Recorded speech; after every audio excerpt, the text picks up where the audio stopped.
Picture this, you're a cop, not a TV cop who solves murders, a regular cop. You've been on the force for 3 years. You spend most of your shift writing speeding tickets and telling teenagers to stop vaping in the Walmart parking lot. It's 2 a.m. routine traffic stop. The guy was doing 20 over. You've done this maybe 500 times. You're bored. You're thinking about what you're going to eat when your shift ends in 4 hours. You tap on the window. The guy opens it, mid-30s, sweating, hands shaking on the wheel. You ask for his license. He's fumbling in the glove box. Won't look at you, keeps glancing at the passenger seat. There's a bag there unzipped. Something feels off. You're not panicking. Just being cautious, hand near your holster. Then his hand moves toward his waistband. You react, but he's faster. Oh, hey there.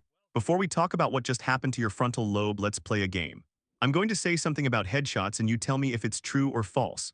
Ready? Round 1. When you get shot in the head, you fly backward like you got hit by a car. True or false? False. Bullets weigh less than a quarter. Physics doesn't work that way. Round 2. A headshot means instant death every time. True or false? It depends. Hit the brain stem? Yes. Hit literally anywhere else, you might stay conscious for a few seconds. Round 3. Blood sprays everywhere like a broken fire hydrant. True or false? True. Your head is under serious blood pressure. Puncture it and it sprays. All right. Now let's talk about what actually happens when 115 grains of copper-jacketed lead meets your skull at 1,200 feet per second. We're dealing with a 9mm Parabellum, the most common handgun round in the US. It weighs about 7.5 grams and travels at 1,200 feet per second, about 820 mph. Faster than sound, which means you don't hear the gunshot before the bullet hits you. The bullet arrives first. Sound catches up later. When it hits your skull, about 6.5 mm thick, the bone fractures in a spiderweb pattern. Chunks of your own skull become shrapnel traveling with the bullet into your brain. When a bullet moves through tissue, it doesn't just make a bullet-sized hole. It creates a temporary cavity. The tissue stretches outward, sometimes 10 times the diameter of the bullet, then snaps back. Your brain is 73% water with the consistency of firm jello. That supersonic projectile rips through neurons, blood vessels, everything. And where it hits matters. Hit the brain stem and it's an instant off switch. Breathing, heart rate, and consciousness are controlled there. If the bullet passes through it, you're done immediately.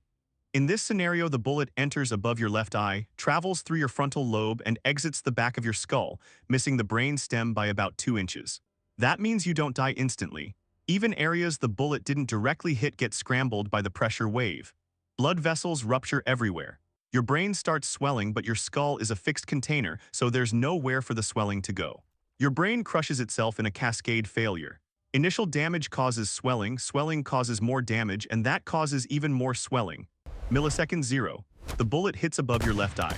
You're still mid-draw with your hand on your gun. Entry wound 9mm clean. Exit wound the size of a golf ball. It takes pieces of skull and brain with it. Within 1 to 100 milliseconds, your legs stop working. The motor cortex is offline and you collapse. Blood pours from both wounds while your heart continues beating around 70 times per minute. From 1 to 5 seconds, you're still partially conscious. Your eyes are open but not really seeing. Vision fragments. Colors blur together. Sounds become muffled and distorted. You try to reach your radio, but your arms don't respond because the connection between intention and action is gone.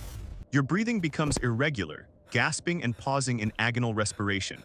Meanwhile, the driver runs, gets in his car, and drives away, leaving you alone on the highway while the patrol lights flash. From 5 to 15 seconds, your brain activity crashes. Neurons die in waves, thousands every second. Your limbs twitch as motor neurons fire randomly while dying.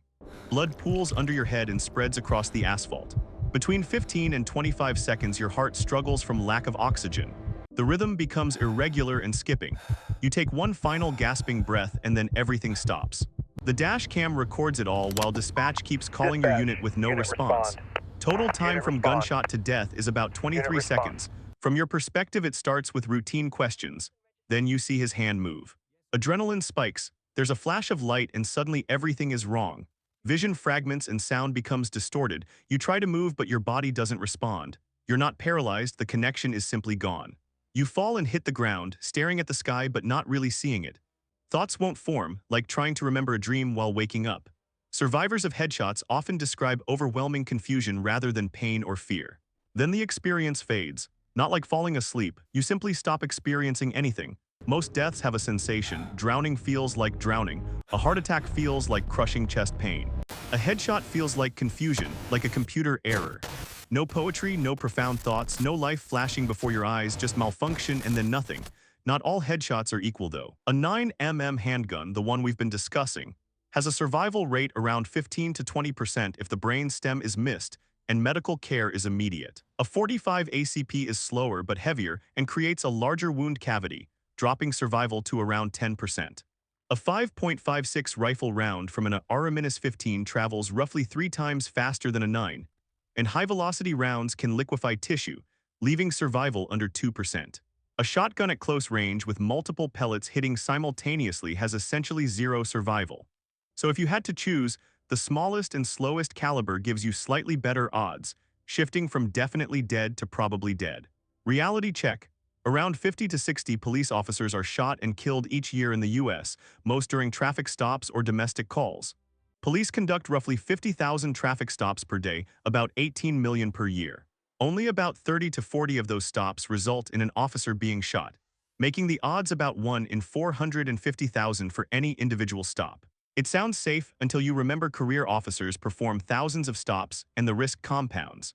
The person who shoots you looks exactly like dozens of other drivers you pulled over earlier that week. Everyone seems nervous and everyone fidgets, so you're making split-second decisions based on incomplete information. Sometimes the guess is wrong. You might follow every procedure correctly and still die because someone made a terrible decision in half a second. There's no lesson or simple fix. You kept your distance, stayed cautious, and still got shot during a traffic stop. So appreciate the boring shifts and routine stops where nothing happens, the nights you clock out and fall asleep on the couch. Because the alternative is becoming a case number over a speeding ticket. Like and subscribe if you enjoyed the video. Stay alert, keep your distance, and hope you never pull over the wrong person. And if anyone asks what it feels like, tell them it's like Windows updating at 99%.